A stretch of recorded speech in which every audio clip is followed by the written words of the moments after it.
Buenos días a todos. Alberto, ¿estás por aquí? Aquí estoy. ¿Qué tal? Bueno, buenos días, Alberto, y buenos días a todos y bienvenidos a esta segunda jornada del Día de la Persona Emprendedora de la región de Murcia que organizamos desde el Instituto de Fomento en colaboración con todos los organismos que conforman el ecosistema emprendedor de la región. Antes de nada, agradeceros vuestra asistencia a la jornada de ayer y espero que disfrutéis la jornada que comenzamos hoy. Recordaros que hay un libro de visitas abajo, en el que podéis entrar y dejar vuestros comentarios sobre lo que os está pareciendo el evento. Bueno, tras el intenso día de ayer, qué mejor que comenzar hoy, esta mañana, el Día de la Persona Emprendedora, pues con un emprendedor. Y es un auténtico emprendedor en mayúsculas, ¿vale? Alberto, además emprendedor de la región, nacido en Moratalla, al que hemos visto crecer desde el Info. Yo me acuerdo de Alberto hace varios años ya cómo disfrutaba y cómo le encantaba colaborar en eventos, organizando eventos de apoyo al emprendimiento, como por ejemplo el Startup Weekend, ¿vale? Alberto es ingeniero informático y es el CEO de Streamloots. Streamloots, lo explicará él mucho mejor que yo, a qué se dedican. Es una plataforma online que conecta a los jugadores de eSport y streamers con sus seguidores en tiempo real, ¿vale? Alberto dará mucho más detalles. Esta startup nació en enero de 2018 tras haber, Alberto, entre comillas, fracasado en dos proyectos empresariales anteriores. Y digo entre comillas porque Alberto también nos contará en su ponencia cómo esos dos fracasos o experiencias no exitosas de Alberto le han ayudado, seguro, 100%, a poner en marcha Streamloots y a situarla donde hoy en día, lo que es hoy en día Streamloots, que es una empresa que ha conseguido levantar rondas de inversión hasta casi 7 millones de euros. Alberto va a hacer hoy una ponencia súper interesante y nos va a compartir con nosotros todo el aprendizaje que han tenido durante todas esas rondas de inversión. Cuando yo me puse en contacto con Alberto hace ya un mes para pedirle colaboración en este evento, vamos, no lo dudó ni un segundo. Alberto es de las típicas personas que está agradecida a la ayuda que ha recibido él en sus fases iniciales y le encanta devolver esa ayuda recibida y compartir toda su experiencia y todo ese aprendizaje con otros emprendedores para que, pues, al igual que ha conseguido él, pongan en marcha sus proyectos y consigan sus sueños. Alberto va a comenzar su ponencia. Ya sabéis que nos podéis escribir vuestras consultas, vuestras preguntas a través del chat o a través de preguntas y respuestas, y al final de su ponencia, o bueno, él como se maneja aquí perfectamente, igual durante su ponencia os va respondiendo, pero si no, al final de su ponencia os responderá a las preguntas que vayáis haciendo. Así que de verdad súper agradecido a que Alberto colabore hoy en este evento, el Día de la Persona Emprendedora. Sé que lo hace encantado porque le gusta mucho todos estos temas. Alberto, cuando quieras, adelante y muchísimas gracias. Nada, muchas gracias a ti. Ojalá tuvieras presentaciones siempre tan buenas cuando voy a cualquier sitio, pero nada, muchas gracias al revés, por invitarme. De hecho, yo nunca me alegro tanto de participar en algún sitio que cuando es algo de Murcia, que como tú dices, es un poco donde empezamos. De hecho, ahora me vuelvo a Murcia, he estado unos años viviendo en Valencia y algunos años en San Mateo, en San Francisco.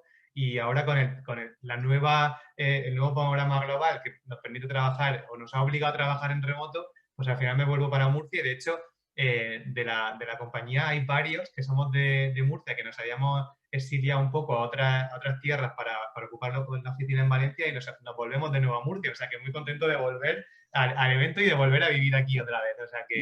No hay nada mejor, ¿verdad, Alberto?, que vivir en otros sitios para darse cuenta de lo bien que se vive en Murcia, ¿verdad? Totalmente, totalmente. De hecho, estamos haciendo campaña en la compañía para que se venga más gente para vivir aquí a Murcia, ahora que ya podemos trabajar desde cualquier sitio. Muy bien. Alberto, yo te voy a tener que dejar, me voy a tener que salir de la sala, yo tengo otro compromiso. Te quedas No te todo el día con preocupes, ellos y me incorporo al final para ayudarte con las preguntas y respuestas si hace falta, ¿vale? no te preocupes. Muy bien, pues luego Venga, nos vemos. Hasta luego. ahora os dejo con Alberto. Chao, chao. Vale, sí, de hecho, lo que decía Álvaro, que bueno, nosotros trabajamos con streaming, estoy muy acostumbrado a estar leyendo el chat mientras estamos en live streaming, o sea que tengo las preguntas abiertas y yo de lo que más he aprendido en estos años montando la compañía es de otros emprendedores y de otras personas trabajando en startup y en el mundo emprendedor y hablando con ellos, o sea que al final súper abierto a que me vayáis preguntando cosas que se os vaya pasando por la cabeza. y las comentemos. De hecho, yo estoy muy agradecido de estar aquí porque, no sé si están por aquí, pero yo, de las primeras personas de las que aprendí y cuando decidimos dejarnos la compañía en la que trabajábamos somos 4 fundadores, trabajábamos en una empresa de Murcia que se llama antes Setting y ahora Connective, y el primer paso para nosotros para empezar un proyecto fue participar en la Startup Weekend con Chris Alcázar, con Raúl de Neuromobile, con Alberto también de Startup Weekend, y gracias a ello empecé un poco a descubrir, pues oye, que éramos capaces de crear un proyecto por nuestra cuenta y lanzarnos a esta aventura. O sea que súper abierto a participar en las preguntas con vosotros. Bueno, yo estoy aquí porque afortunadamente hemos tenido la suerte de crear una empresa, en este caso desde Murcia inicialmente y luego nos movimos a otras ciudades, pero una empresa que ha pasado por muchas fases y por muchas rondas de inversión también con diferentes tipos de players, por decirlo de alguna forma. Nosotros levantamos una ronda pre-seed con inversores americanos, luego levantamos una ronda seed con inversores españoles, que ahora os lo contaré, y la última hemos levantado una serie SA con inversores internacionales y algunos CEOs de compañías que para mí es un privilegio tener, pues como el CEO de Shopify, el CEO de Yelp y así, que para nosotros es muy estratégico tenerlos en el cap table, ¿no? Y durante este viaje pues hemos aprendido muchísimas cosas. En concreto hoy yo voy a hablar de aprendizajes que he ido adquiriendo, sobre todo en la parte de levantar financiación. Que al final, pues si lo piensas, levantar financiación es importante, es muy importante para las compañías porque es un modelo de negocio un poco diferente. En lugar de esperar a ser rentable para seguir creciendo, pues apuestas por crecer muchísimo más rápido a cambio de prometerle pues, a estos inversores unos beneficios muy grandes. Entonces es muy importante levantar financiación, pero como siempre digo un poco al equipo, levantar financiación es al final un proceso de contar de la mejor manera posible lo que estás haciendo en la compañía. Es decir, lo más importante, algunas veces incluso a mí me pasa, cuando estás levantando financiación se nos olvida que hay una compañía que tiene que seguir funcionando y que tiene que seguir creciendo, ¿no? Porque al final, pues levantar financiación no es más que, oye, tú tienes una compañía que lo está haciendo muy bien, contarlo de la mejor forma posible, transmitir lo que quieres que esa compañía sea de la mejor forma posible a un inversor para que de alguna forma se enamore y también pues eso, pues ir expandiendo tu network y demás. Pero dentro de ese proceso de contar cómo funciona la compañía y demás, pues yo he aprendido un montón de cosas que me han sido útiles para hablar con inversores, sobre todo en qué se fijan los inversores en cada fase, cómo se relaciona, cómo se crea esa relación entre la empresa y el inversor, que todavía muchas personas siguen viéndolo como el inversor está sentado ahí en un trono esperando a que vengan los emprendedores a pedirle dinero, y esto ha cambiado completamente, y más ahora que están los inversores americanos viniendo a Europa a comerse el mundo, es al contrario, son los inversores los que están dejándose los cuernos por llegar a las startups. Y hablaremos un poquillo de eso, de cómo funciona el fondo y por qué ellos necesitan a las startups casi que más que nosotros a los inversores. En total nosotros hemos levantado, como decía Álvaro, 7,2 millones de dólares. Hemos crecido, pues empezamos en Murcia, de hecho empezamos en una oficina del CIM, en una mesa de estas de IKEA, 4 emprendedores. Ahora somos 30 personas, de hecho este mes justo se incorporan otras 5, vamos a ser 35 en enero.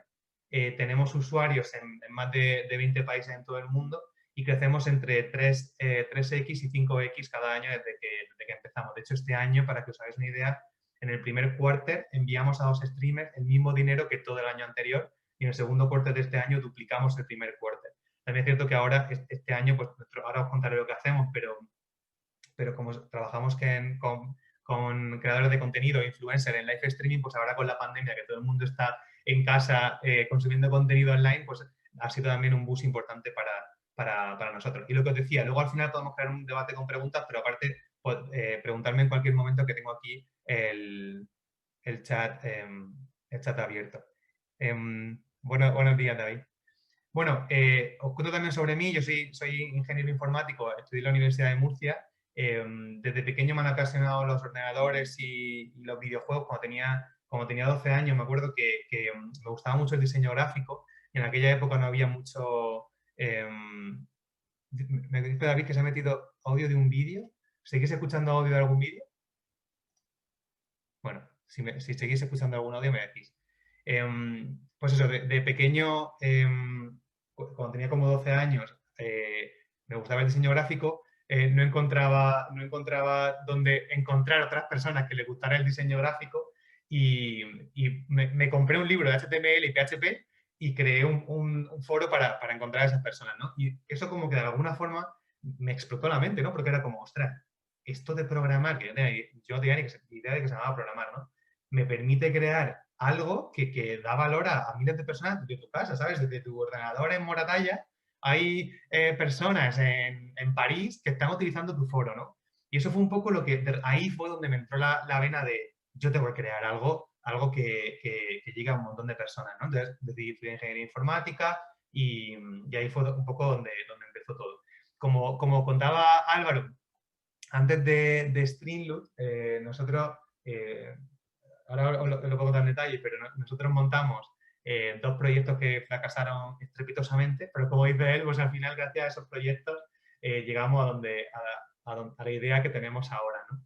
Entonces, ¿qué es Streamlit? ¿Qué hacemos en Streamlit? Al final, nuestra visión es ayudar a los streamers a convertirse en empresas. Los streamers, para los que no estoy familiarizados con el live streaming, gaming y demás, pues al final son una serie de influencers, de creadores de contenido que retransmiten en tiempo real, ¿vale? Por lo general están transmitiendo videojuegos, es decir, ellos están jugando a videojuegos y otras personas lo están viendo jugar.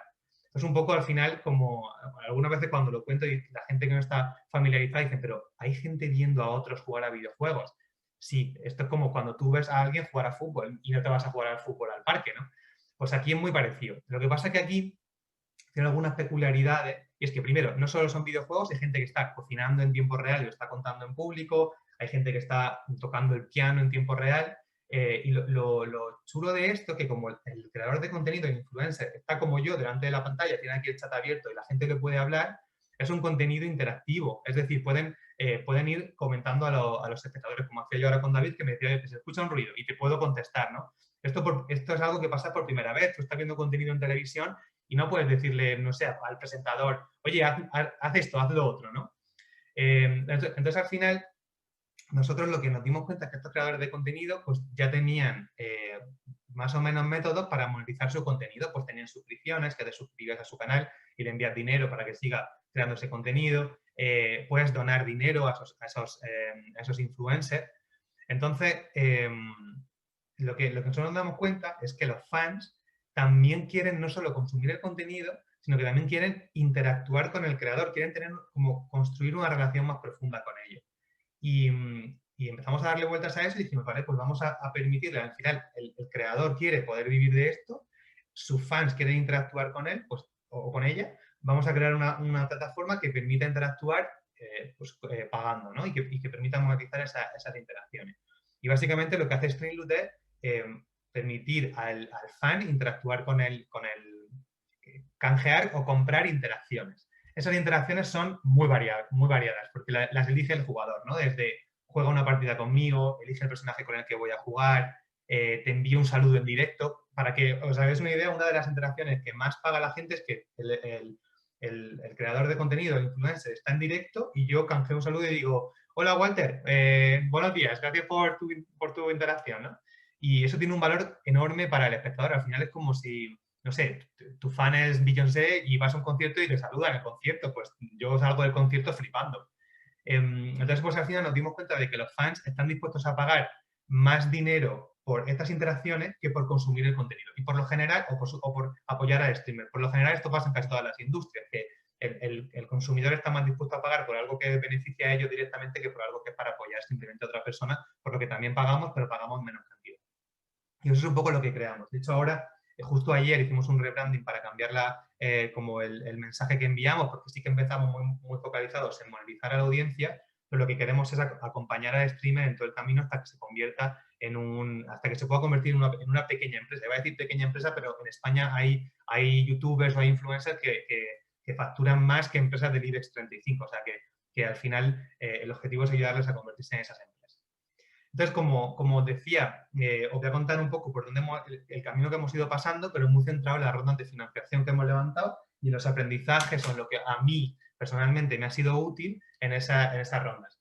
Me preguntaba Walker, buenos días, dice, ¿de cuánto fue la inversión iniciar al arrancar el proyecto. Ahora te lo cuento, pero inicialmente le montamos el primer ticket que nos llegó fue una convertible de 50.000 euros. Y también esa inversión incluía irnos a San Francisco 4 meses, porque era un inversor americano con una aceleradora. Ahora os lo contaré en detalle. Pero básicamente nosotros nos conocimos en la Universidad de Murcia y estábamos trabajando pues, en Connective, en una empresa de aquí que si no la conocéis está muy chula. Y allí pues empezamos a crear pequeños programas y pequeñas aplicaciones los fines de semana, ¿no? Un poco por divertirnos. Y uno de esos proyectos, al final nosotros, no sé si conocéis Reddit es una red social que hay es muy conocida en todo el mundo, pero sobre todo en Estados Unidos. El algoritmo que tiene para posicionar los hilos es abierto y era fácil, pues desde la Universidad de Murcia que teníamos acceso a las salas de ordenadores y con un script, pues al final simulabas como que muchas personas al mismo tiempo te estaban accediendo al hilo que habías publicado y el algoritmo te posicionaba arriba y de repente te daba una cantidad de tráfico brutal, ¿no? Y empezamos a crear pequeños proyectos y ahí fue donde uno de esos proyectos creamos una revista online para jugadores de videojuegos. Y en 3 meses conseguimos como 500.000, medio millón de suscriptores a la revista, ¿no? De repente explotó, fue brutal. De hecho, artistas de compañías enormes de videojuegos como Riot Games, Blizzard, nos escribían para ser la portada de la revista, ¿no? Y ahí fue un poco donde dijimos, ostras, si nosotros al final somos capaces de crear aplicaciones, somos capaces de crear atracción, y si nos lanzamos y creamos algo por nuestra cuenta. Y ahí fue donde conocimos a Chris Alcázar, a Alberto, a Raúl de Neuromobile y nos apuntamos al Startup Weekend de Murcia. Y bueno, ahí fue si conocéis alguna otra Startup Weekend, yo la recomiendo enormemente porque al final es un fin de semana en el que se juntan diferentes equipos de gente que no conoces de nada y cada equipo tiene que montar un proyecto en un fin de semana, ¿no? Y además un poco basado en la filosofía Lean, de validar el proyecto con usuarios, te hacen salir a la calle a preguntarle a los usuarios sobre A o sobre B. Entonces, pues un poco fue lo que empezó a cambiar nuestra mente hacia cómo montar un proyecto. Nosotros éramos desarrolladores y montar un proyecto era programar, ¿no? Y luego nos dimos cuenta que había muchas otras cosas como validar con el usuario o levantar financiación y demás que hemos tenido que aprender por el camino, ¿no? Entonces, ahí, el proyecto que empezamos en Startup Weekend fue uno de los que fracasó, pero nos llevó al segundo proyecto, que era Duel, y era un mercado de valores para invertir en jugadores de eSport, ¿vale? En jugadores y en equipos de eSport. Estaba hecho con blockchain, con criptomoneda, que en aquella época era 2017, casi 2018, pues la criptomoneda y el blockchain eran lo más de lo más, ¿no?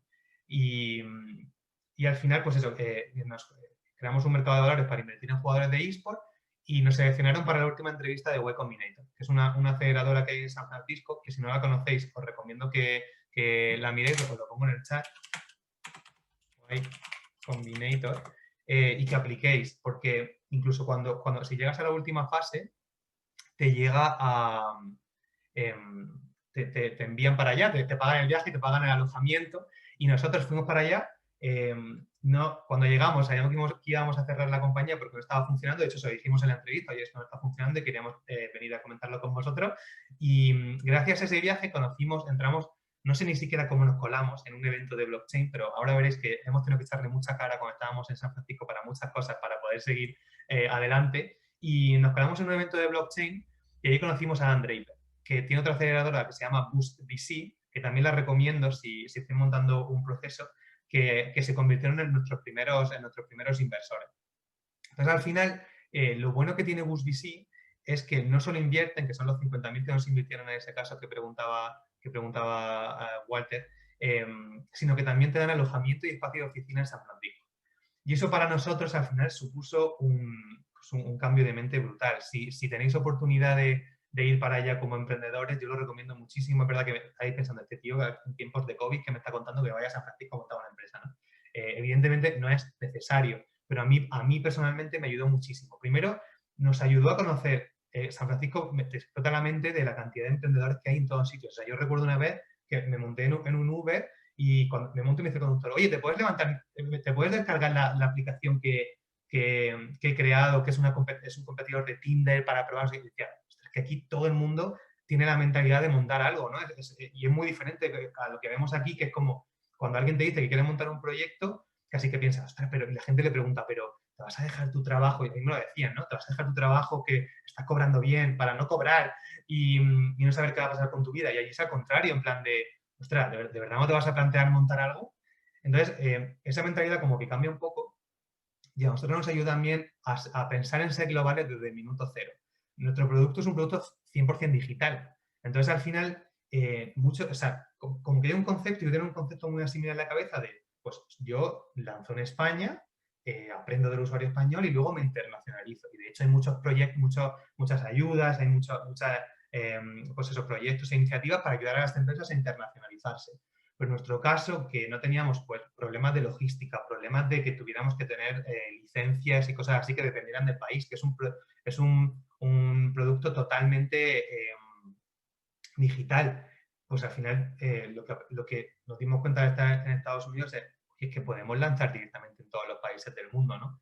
Es verdad que tienes que focalizar tus esfuerzos de marketing en un usuario en concreto.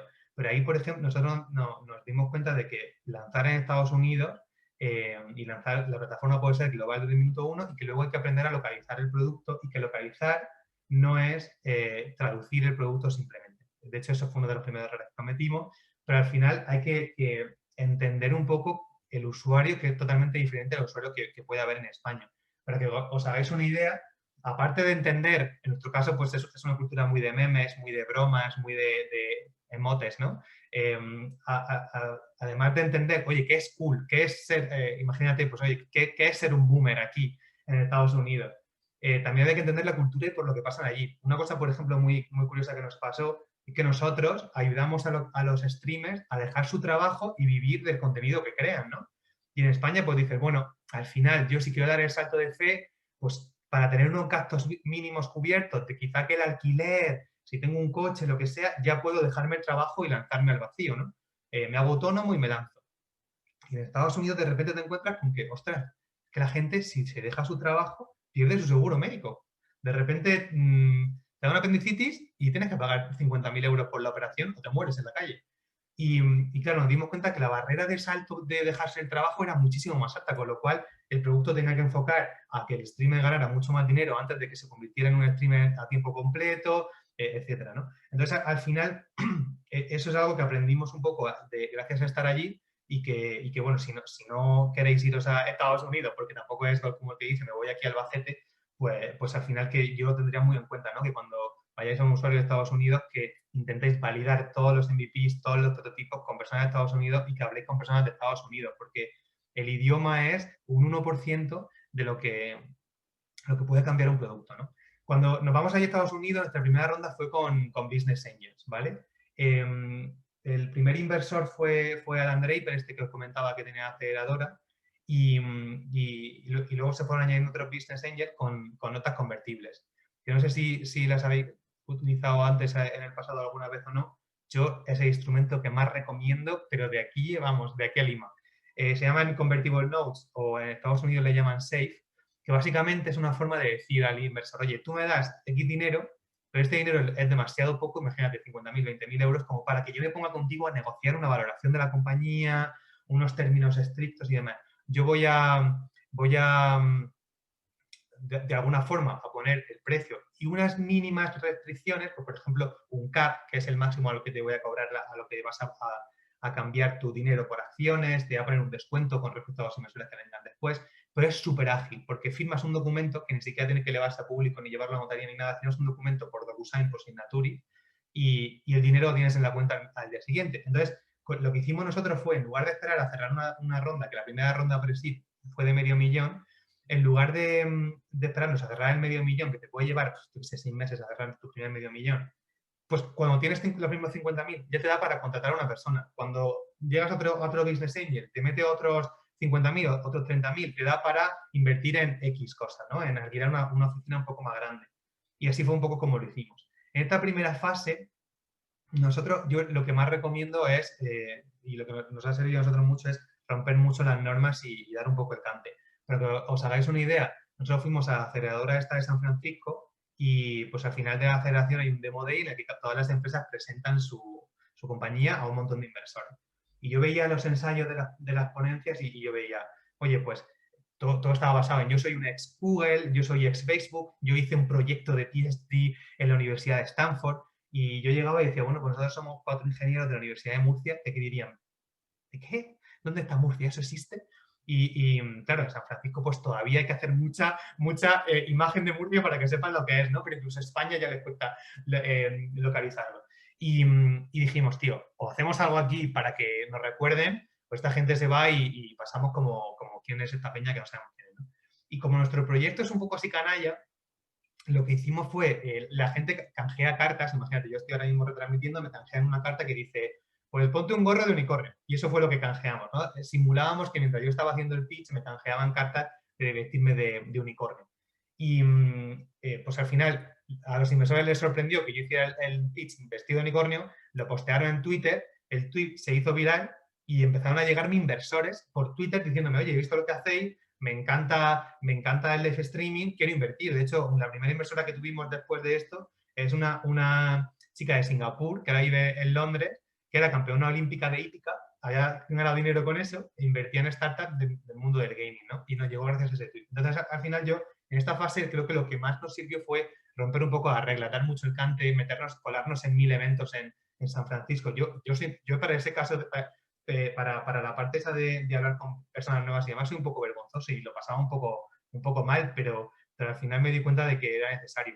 Y de hecho, una de las cosas que yo aprendí en la aceleración era como ser un poco más agresivo llegando a los sitios y contando la compañía. Yo recuerdo que hubo un inversor que me dijo, tío, no sé, me pasa mucho con los inversores que conozco de España y de Europa, que no saben cómo brag about yourself, ¿no? Como presumir de sí mismos. Y éramos como muy modestos cuando contábamos las métricas. Bueno, sí, pues lo estamos haciendo bien, hemos crecido tanto. Decía, tío, pero si no ves que lo estáis petando, pues ahora ahí le dices a la gente, lo estamos petando y esta empresa va a ser el siguiente unicornio. Y a mí eso me costaba mucho, ¿no? Entonces eso pues lo aprendí un poco en Estados Unidos. Y luego, tener un primer inversor de Estados Unidos te abre mucho las puertas para recibir inversión de Business Angel en España y en Europa.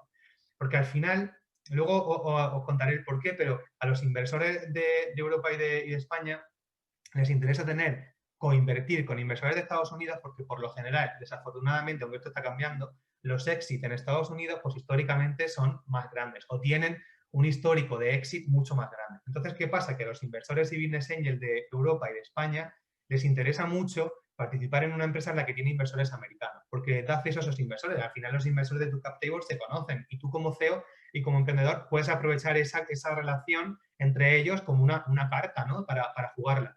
Y en nuestro caso, lo que nos ayudó mucho tener a este primer inversor americano, porque las valoraciones son más altas en Estados Unidos, con lo cual ya llegas a España y dices, mira, yo ya tengo esta valoración, porque este inversor americano ya ha pagado por eso. Si te unes al carro, pues tiene que ser con esta valoración. De hecho, recuerdo una experiencia que tuve bastante regulera con un inversor español que le dije, oye, estamos levantando esta valoración. Y se rió de mí en mi cara. Y me dijo, pero tú estás loco, ¿cómo vas a levantar esta valoración? Y dije, tío, es que ya no se ha invertido. Pues un inversor de San Francisco esta valoración. No tiene sentido que él le diga que va a invertir a 3 millones de valoración y que a ti vayas a invertir 1 millón. ¿No? Entonces te ayuda muchísimo para de alguna forma darte como ventaja a la hora de negociar, ¿no?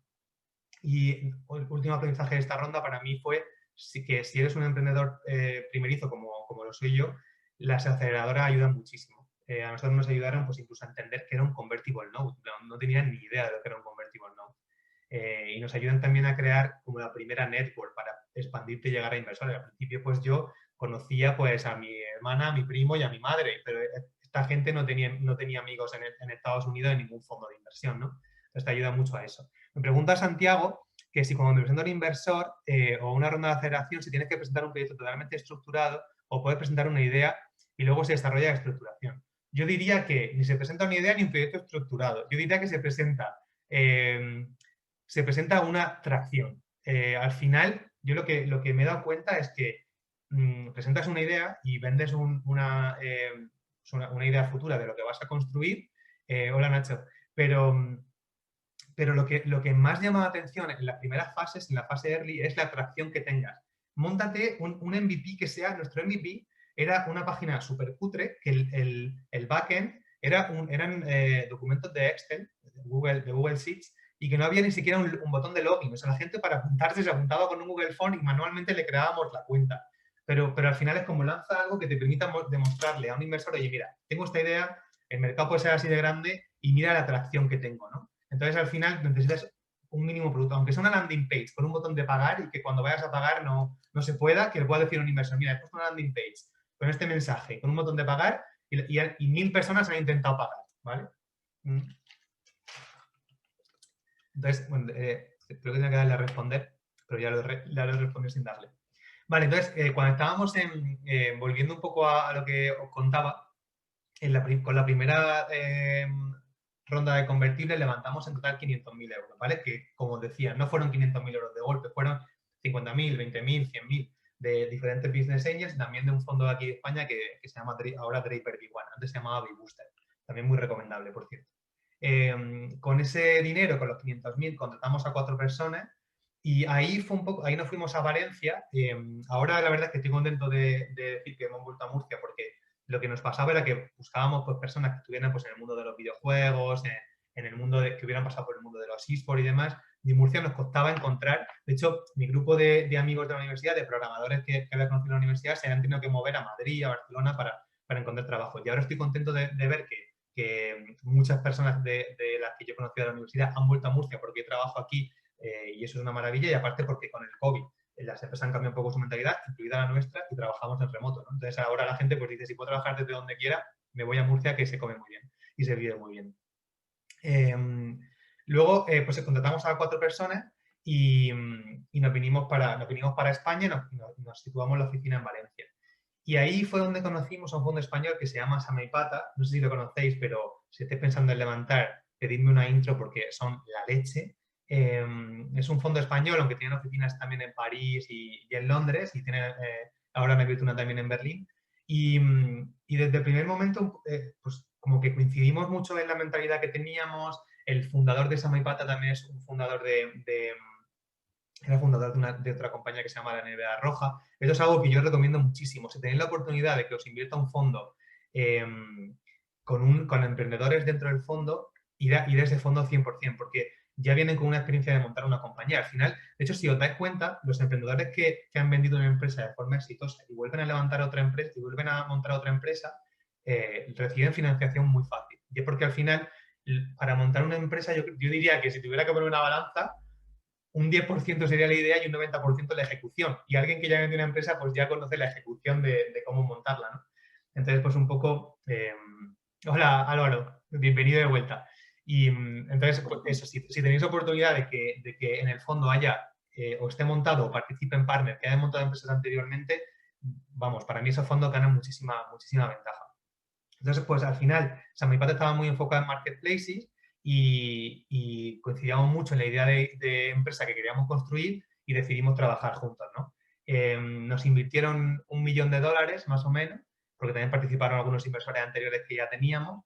Y en esta fase yo diría que lo más importante, lo que más nos ayudó a levantar esta ronda, no es tanto los números absolutos, es decir, no es tanto tengo X millones de usuarios, sino el porcentaje de crecimiento. Aquí un poco, yo creo que lo que el inversor de Series Seed quiere ver son 2 cosas. Un crecimiento muy grande y un mercado muy grande, un posible mercado muy grande. ¿Y esto es por qué? Porque al final, si entendemos cómo funciona un inversor, a mí esto me ayudó muchísimo, ¿no? Entender, siempre cuando vamos a hablar con un inversor, pues como que pensamos, ¿cómo puedo contarle la empresa? ¿Cómo le cuento mis métricas? ¿Cómo le cuento mis usuarios? Y yo por lo menos nunca pensaba, oye, pero el inversor ¿qué quiere? ¿Qué está buscando? ¿Cuáles son sus objetivos? Y luego te das cuenta que los fondos, el inversor no es un señor mayor que tiene mucho dinero. El inversor, un VC, es alguien que ha cogido el dinero de otras personas, que son lo que se llaman los LPs, y esas personas han confiado en ellos para que distribuyan el dinero en empresas tecnológicas y le devuelvan un retorno. Por lo general esperan un retorno de más del 3x, ¿no? De que le devuelvan el fondo un por 3. Entonces, las personas que están decidiendo dónde invertir el dinero son gente que tiene que rendir cuentas a otras personas y que está pues, prácticamente igual de nervioso que un emprendedor montando una compañía, ¿no? Por encontrar empresas que le funcionen. Entonces, al final, los fondos saben que hay unos números más o menos preestablecidos por histórico de inversiones que el 90% de las empresas en las que invierten fracasan. Es decir, yo voy a poner aquí 1 millón y no me lo van a devolver. Luego hay un 5% que más o menos devuelve lo que has invertido. Y luego hay un 5% que suelen ser, dependiendo del fondo, pero en un fondo sí, pues 1, 2, como mucho, 3 empresas que se convierten en lo que ellos llaman un home round, ¿no? Que un home round significa que es una empresa que crece tantísimo que le devuelve el fondo varias veces. Es decir, si el fondo es un fondo de 30 millones, es una empresa que cuando ellos venden su participación les devuelve al menos pues, 90 millones, ¿no? Entonces, al final ellos tienen que, cada vez que invierten en una compañía, tienen que invertir pensando que tú vas a ser un home round. Y para que tú seas un home round, tiene que vender la compañía por muchísimo dinero, porque ellos tienen un porcentaje pequeño, ponle un 15%, ¿no? Entonces, sabiendo esto, ellos dicen, vale, para que esta empresa se convierta en un home round, en una fase seed, por supuesto, el equipo es importantísimo, porque saben que en una fase seed pues, hay 1.000 millones de cosas todavía por hacer para que la empresa sea este home round, pero ven dos cosas importantes. Que el mercado sea muy grande, porque al final es como, oye, aunque el equipo sea la leche, aunque estén creciendo súper bien, si el mercado son 100 personas, pues al final, pues esta empresa no va a ser una empresa que facture 100 millones al año, porque no hay tanta gente. Entonces, tienes que transmitirle, oye, el mercado es muy grande y el mercado es muy diferente al go-to-market. Es decir, en nuestro caso, por ejemplo, ¿cuál es nuestro mercado? ¿Los live streamers? ¿Los gamers? No, eso es nuestro go-to-market. Es decir, nosotros, nuestro objetivo y visión como compañía es que cualquier persona que es capaz de generar una audiencia, de crear contenido, pueda vivir de ese contenido, ¿no? Nos hemos centrado muchísimo en gaming y en live streaming como primer paso, como go-to-market, pero el inversor tiene que entender que en un momento, pues, en un momento llegaremos a todos esos creadores de contenido y en todas partes del mundo, ¿no? Entonces, tienes que visualizar ese mercado muy grande. Y la segunda parte es que esté creciendo muy rápido, porque al final, si el mercado es muy grande, lo que suele pasar, pues, oye, las empresas que tienen ventaja para conquistar ese mercado son empresas que ya tienen muchísimos recursos. Ponte Microsoft, Facebook, en Google. Entonces, la desventaja que tienen estas empresas súper grandes es que son muy lentas, muy lentas para probar y para disrumpir, ¿no? Entonces, si tú le explicas al inversor que hay un mercado muy grande, que estás disrumpiendo en algo que otras empresas no están llegando y que crece muy rápido, es decir, no le vas a dar tiempo a que esas empresas grandes den el cambio para acaparar ese mercado, eso es lo que el inversor va a decir, vale, esto puede ser un home round, ¿no? Entonces, en nuestro caso, pues, para que os hagáis una idea, cuando conocimos a Samaipata, crecíamos un 15% month over month, es decir, cada mes crecíamos en facturación un 15% con respecto al mes anterior. No teníamos un crecimiento lineal, es decir, no crecíamos todos los meses un 15%. Por cómo funciona Streamlit, tenemos picos de crecimiento. A lo mejor un mes no crecemos y el mes siguiente crecemos un 50%. Luego, si queréis, hablamos sobre eso si nos da tiempo al final de la charla, pero al final no tenéis por qué tener esa línea, pues, el hockey perfecto, ¿no? Es más explicar el crecimiento, ¿no? Y bueno, en esa fase los inversores entienden que en seed todavía tenéis que utilizar el 90% del dinero en testear cosas. Es decir, de series seed a series A, el inversor entiende que la empresa ha descubierto un filón interesante, pero que todavía hay que testear muchas cosas. Y esto lo digo porque nosotros tenemos un poco de pánico de decir, oye, vamos a probar esto, de repente nos meten 1 millón y para mí, bueno, claro, nosotros habíamos vivido unos meses, incluso sin nada de financiación, cuando nos fuimos a San Francisco, todavía no teníamos ni sueldo, comíamos arroz blanco para ahorrar y para nosotros gastarnos incluso 1.000 euros en una plataforma era como, madre mía. Y ahí empiezas a darte cuenta de, oye, hay que testear y el dinero invertido de forma correcta, que te lleve a un aprendizaje, aunque sea un fracaso y ese dinero tengas que tirarlo porque el test que hayas hecho no te haya funcionado, lo importante es que de cada test aprendas algo.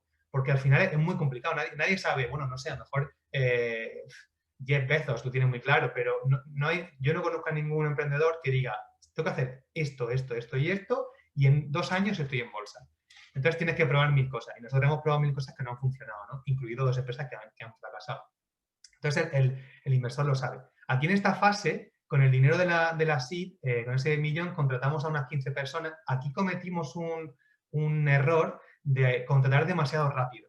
Eso luego, si queréis, lo hablamos también al final, porque no sé si nos dará tiempo, pero contratamos demasiado rápido y eso nos llevó a ciertos problemas, pues, por ejemplo, a que de repente los founders tienen que dedicar el 90% del tiempo al management de personas, te obliga a mueves tu foco del negocio a que las personas puedan trabajar correctamente y si queréis luego lo hablamos, pero hay que tener mucho cuidado cuando recibís financiación de no volveros locos y empezar a contratar a muchísima gente.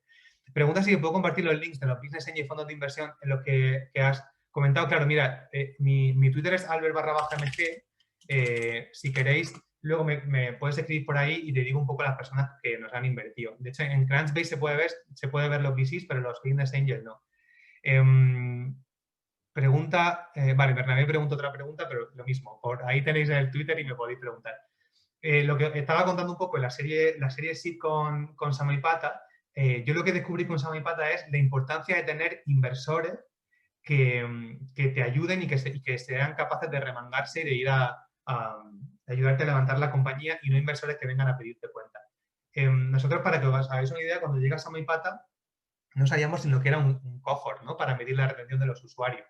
Y Samaipata nos ayudó mucho a muchísimas cosas. Nos ayudó a crear una estructura de board, pues no teníamos board, ¿no? Una estructura de board más formal. Nos ayudó a crear un reporting que tuviera sentido, nos ayudó a crear un warehouse de métricas, ¿no? Un sistema en el que traqueáramos correctamente métricas de crecimiento para entender mejor a nuestros usuarios. Por eso decía la importancia de tener un fondo en el que haya emprendedores previos, ¿no? Que ya han vivido eso. Y esto es un poco lo que os comentaba antes, de que realmente buscar financiación no es una relación de ir a pedir dinero, esto es casi como tener citas en Tinder, es una relación uno a uno. Y la due diligence que hacen los fondos a las startups tiene que ser recíproca, es decir, vosotros también tenéis o por lo menos en nuestro caso ha sido especialmente importante, hacer una due diligence muy fuerte del fondo. Hablar con emprendedores en los que el fondo ha invertido y preguntarle, oye, ¿este fondo cómo te ayuda? Oye, ¿este fondo cuando llevas 3 meses sin crecer o cuando llevas 2 meses en las que las métricas están cayendo en picado, el fondo se sienta contigo para ayudarte o te envía un email diciendo, oye, ¿qué está pasando con las métricas? ¿No? Porque es muy diferente. Nosotros, pues, hace poco tuvimos una pequeña crisis porque una de las plataformas con las que trabajábamos cerró y durante 2 meses tuvimos crecimiento plano. Y en el board los inversores básicamente nos dijeron, vale, vamos a identificar qué podemos hacer, vamos a ver el plan de acción que habéis creado y a sentarnos con vosotros a intentar ver cómo lo podemos solucionar para volver a crecer, ¿no? Y entonces, pues eso.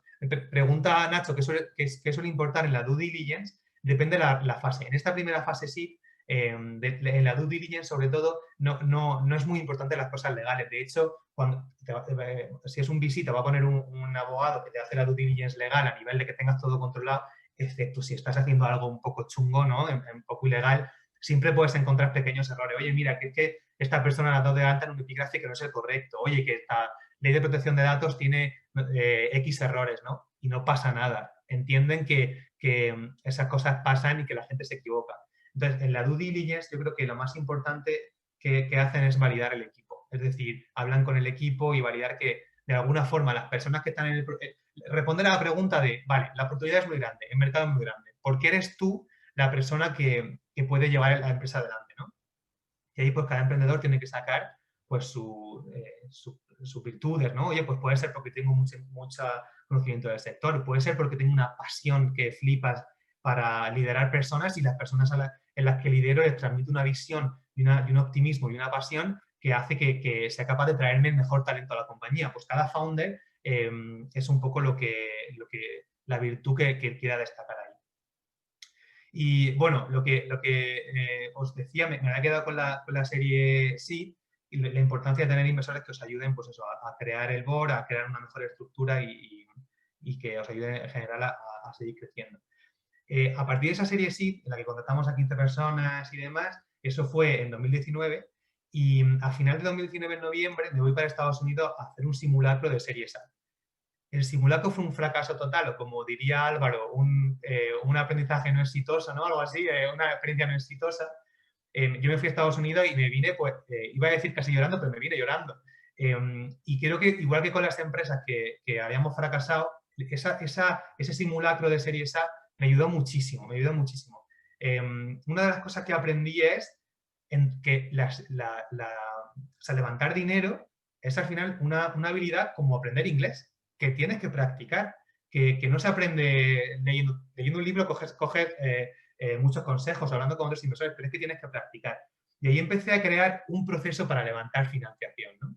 Y pues al final, dentro de las muchas cosas que creaba en este proceso, tenía, pues oye, para cada reunión yo tenía un Excel, tenía una aplicación como si fuera un funnel de ventas, y lo que hice fue hacer un scrapping de todos los inversores a los que me interesaba ir, ponerle una nota en función de diferentes baremos. Oye, ha invertido en gaming, ha invertido en empresas de este sector, tengo alguna conexión directa con algún partner del fondo, con alguna analista del fondo. Y organicé esa lista con puntuación y empecé por las que tenían menos puntuación. Es decir, oye, los inversores que creo que no me van a invertir o que no me gustan, voy a practicar con ellos. Empecé a grabarme, ponía el móvil, cuando en aquel momento había reuniones presenciales, ahora pues os grabáis el Zoom, ponía el móvil boca abajo grabando y luego me escuchaba las reuniones y iba apuntando, oye, pues esto que he comentado aquí, he notado que el inversor era un poco como, ¿qué es esto, no? Que me estás contando. Esto le ha gustado muchísimo, pues me creaba eso e iba iterando todo el rato el pitch, ¿no? Entonces, gracias a esa ronda que hicimos en noviembre, para mí fue brutal porque cambié mi pitch completamente, cambié mi deck completamente, generé una mejor network de inversores porque ya había hablado con otros inversores, ¿no? Y gracias a eso levantamos luego la siguiente ronda, porque más o menos en marzo conocí a un inversor. De hecho, siempre dicen lo típico de intentar buscar la warm intro, ¿no? Que te introduzca a alguien, que te introduzca a otro inversor, que te introduzca a otro fundador. Y para que os hagáis una idea, este fondo que nos ha invertido, que es Bessemer, me contactó por LinkedIn con un mensaje frío, ¿no? Y a partir de ahí empezamos a desarrollar la relación. Me acuerdo que fue justo antes de la semana del confinamiento. El inversor venía desde San Francisco hasta Berlín para un board y me dice, oye, voy a estar en Berlín, ¿no? Desayunamos juntos. Y yo pensando, este señor se pensará que de Valencia a Berlín me cojo la línea 3 del autobús y estoy allí para desayunar con él, ¿no? Y a raíz de esa conversación, pues seguimos hablando. Para mí fue muy importante no solo hablar de Streamlabs, sino desarrollar una relación de confianza con él, hablar de este inversor había invertido en empresas como Shopify, como Yelp y demás.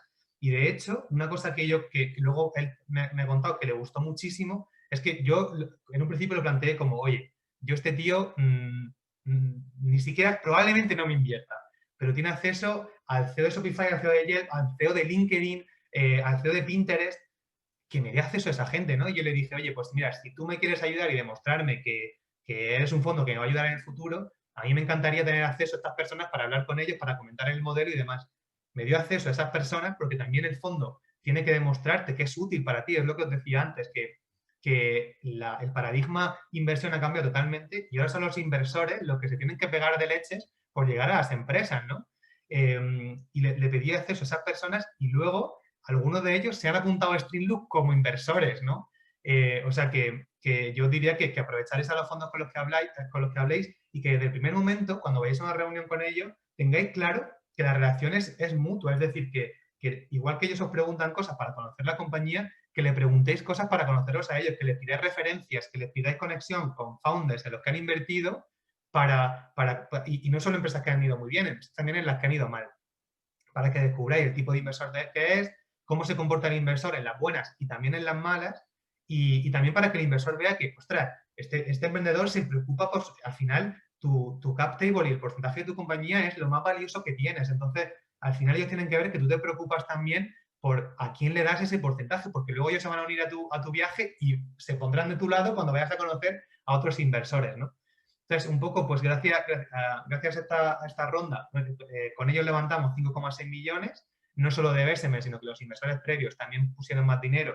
Luego también entraron Stop Business Angel, que os decía, como el CEO los CEOs de estas compañías. Y gracias a esta ronda, la verdad que ahora mismo pues, nos ha abierto las puertas a conocer a muchísima gente a la que yo pensaba que era casi imposible de llegar. Ahora os cuento más aprendizaje. Estoy viendo algunas preguntas por aquí en el chat.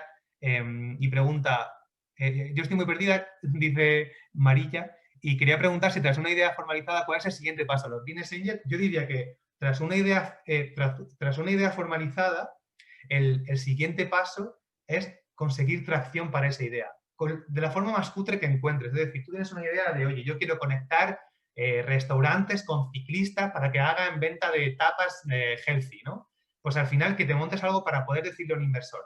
Esto no es, las ideas realmente, puede sonar duro, pero las ideas no valen nada. O sea, probablemente cualquier cosa que tú hayas pensado se le ha ocurrido a alguien. ¿Cuántos billones de personas hay en el planeta? A alguien se le ha ocurrido esa idea, ¿no? Yo creo que lo importante no es la idea, sino es la ejecución. Y es lo que decía, por eso los segundos emprendedores reciben financiación con un PowerPoint, porque ya han probado al vender una empresa anteriormente, ya la han probado, oye, yo ya sé montar una compañía, yo ya sé que esto no va de la idea que tengas, esto va de escuchar al usuario, iterar muy rápido y aprender muy rápido. Entonces, al final, yo te diría que si tienes una idea formalizada, pienses, ¿cómo puedo yo validar esto muy rápidamente? Con un Excel, con una landing page, hablando con usuarios, haciendo entrevistas. y esa atracción va a ser lo que le vas a poder demostrar a los business angels para que inviertan en la compañía, más que la idea. Preguntas si tenemos mucha competencia, Nacho. Eso, luego, si quieres, te lo cuento por Twitter y hablamos sobre la competencia que tenemos. Y luego, para que me dé tiempo un poco antes de que se acabe, madre mía, es que me dio a hablar, pues, y Álvaro, tú para mí si ves que se me pasa la hora, ¿eh? Y yo, una de las cosas que a mí me ayuda muchísimo para levantar la serie A y que quería contarlo porque me cambió un poco la vida, cuando yo empecé a atacar a los inversores en noviembre, en los fondos de inversión normalmente hay unas jerarquías, ¿no? Y está como el partner, que es el que normalmente toma la decisión, y luego están los analistas, los asociados, que le ayudan, pues, a recopilar la información y demás. Y los fundadores como que tenemos mucho, no sé cómo llamarlo, siempre queremos contactar con el partner, ¿no? Como que siempre queremos ir a la figura de autoridad, a la figura que tiene el poder de decisión. Y yo me di cuenta que es un error brutal ir hacia el partner, porque aunque ellos toman la decisión, ellos se apoyan en los analistas y en los asociados para construir pues como un poco la tesis de inversión. Y me di cuenta que nuestros mejores aliados de los founders son los analistas, que al final ellos, su intención, y es lo que decía antes, ¿no? Hay que entender qué es lo que ellos están buscando. El analista quiere encontrar una empresa y que la empresa la apruebe el partner, porque ellos promocionan en función de los deals que al final el fondo ha invertido, ¿no? Entonces, ellos van a conocer la empresa y se van a sentar contigo para ayudarte a que los partners les guste el modelo, ¿no? Y de hecho yo hablaba con los analistas por WhatsApp y le decía, mira, es que mañana tengo la reunión con este partner. ¿Qué es lo que más le preocupa? Decía, mira, pues a este partner le preocupa mucho que el mercado no sea lo suficientemente grande, con lo cual mete un slide del mercado, de dónde puede llegar. A este partner le preocupa la competencia y os preocupa que no sé qué empresa os copie. Pues mete un slide de cómo vas a crear las barreras de entrada para esta empresa, ¿no? Y de repente tú llegas a la presentación con los partners y ya sabes todo lo que te van a preguntar porque el analista está de tu lado, ¿no? Entonces yo cambié para la ronda de marzo totalmente la estrategia y nunca iba al partner directamente, siempre iba al analista. Incluso si me presentaban directamente a un partner, porque los inversores que tienes previos también dicen, no, yo te presento al partner directamente, ¿no? Les decía, cuando me presentaban a un partner directamente, les decía, oye, si te parece, pásame con el analista y le cuento todos los datos, le cuento tal y luego hablamos, ¿no? Entonces al final el partner, es verdad, el partner se va como de alguna forma a enamorar de ti y de la compañía. Entonces, yo con el partner lo que hacía es hablar no de la empresa, sino, oye, de retos que tengas en la visión. Por ejemplo, cuando hablé con Jeremy, que es el partner que hemos invertido, pues como había invertido en Shopify y en Pinterest, le decía, oye, cuando estabas en Pinterest y pasó esto, ¿cómo lo solucionaste? ¿Y cómo ves el mercado aquí, aquí, aquí, ¿no? Que el partner vea que tienes una mente de comerte el mundo y una mentalidad de pensar 5 años más adelante. Y luego con el analista ya habla de todos los datos, de retención, de métricas, de facturación. Porque los partners al final van a decir, vale, me he enamorado de esta compañía, tú analista dime si los datos que has recogido son seguros para invertir, ¿no? Pregunta Oliver, que es un youtuber con 700K en YouTube. Espero que tengas cartas de Streetloop. Actualmente llevo una productora de agencia de comunicación. ¿Tienes un correo de contacto? Sí, es muy fácil. Alberto@Streetloop, que es el loguito que veis aquí, .com. Ese es el correo de contacto. Y mi Twitter es albert_ng. Entonces, bueno, pues eso de los analistas al final a mí me ayudó muchísimo. Y la última cosa que es verdad que es algo que el último consejo que para mí me he dado cuenta que funciona es que a los fondos algunas veces hay que darle un poco de FOMO, un poco de fear of missing out y ponerle unos deadlines. Al final el fondo gana ventaja en la negociación cuanto más tiempo pasa, porque él te ha conocido en el día 1 y si pasan 3 meses pues puede ver la transición, ¿no? Y yo me he dado cuenta que al final, pues ellos, bueno, pues si no ven que hay otros fondos interesados, ni ven que tú le metas prisa, pues vale, pues seguimos hablando, te pido más información, te pido más información, te pido más información. Y una cosa que a mí me ha ayudado muchísimo es ponerle deadlines, ¿no? Oye, pues me tengo que tomar la decisión, tengo que presentarla al board el jueves que viene, con lo cual necesito algo. Y eso sí, nunca mentir, o sea, si te pillan mintiendo porque dices a un fondo que tengo un Tensi o tengo lo que sea, tu reputación se acaba y ya no olvídate de levantar nunca más en la vida, porque los fondos son amigos, ellos hablan entre ellos se cuentan los deals que están teniendo, ¿no? Pero siempre puedes usar las palabras correctas. Pues, por ejemplo, si tienes un fondo que te ha dicho por email, oye, estoy pensando en invertirte esta cantidad o quiero cubrir la ronda con tantos millones, pues tú puedes hablar con otro fondo y decirle, oye, tienes que darme una respuesta porque tengo un acuerdo en la mesa o tengo un deal que estoy hablando con otro inversor. Eso me ha ayudado muchísimo. Nunca mentir, pero siempre ponerle deadlines a los fondos, porque si no los fondos siempre van a intentar alargar el tiempo lo máximo posible porque eso les da mucha más ventaja para tener pues, más histórico de tu compañía, ¿no? No sé si dice, ¿te suena Y Combinator? ¿Lo conoce alguna empresa que ha hecho la primera fase con ellos? Sí, sí, José Alejandro. Nosotros nos cogieron para la última entrevista de Y Combinator y lo decía al principio de la charla, que si eres first time entrepreneur, incluso Y Combinator, si es tu segunda empresa, yo aplicaría 100% a Y Combinator. A nosotros, gracias a Y Combinator, nos fuimos para Estados Unidos, conocimos a los primeros inversores gracias a Y Combinator y es un poco como un sello de calidad. Y luego también Y Combinator crea como una network entre fundadores de Y Combinator muy potente, que te da acceso a muchísimos inversores y te pone, es lo que decía, para luego inversores de Europa y de España, que tengas a Y Combinator como inversor o como contacto, le gusta muchísimo porque a ellos les da acceso luego a coinvertir con otros inversores, ¿vale?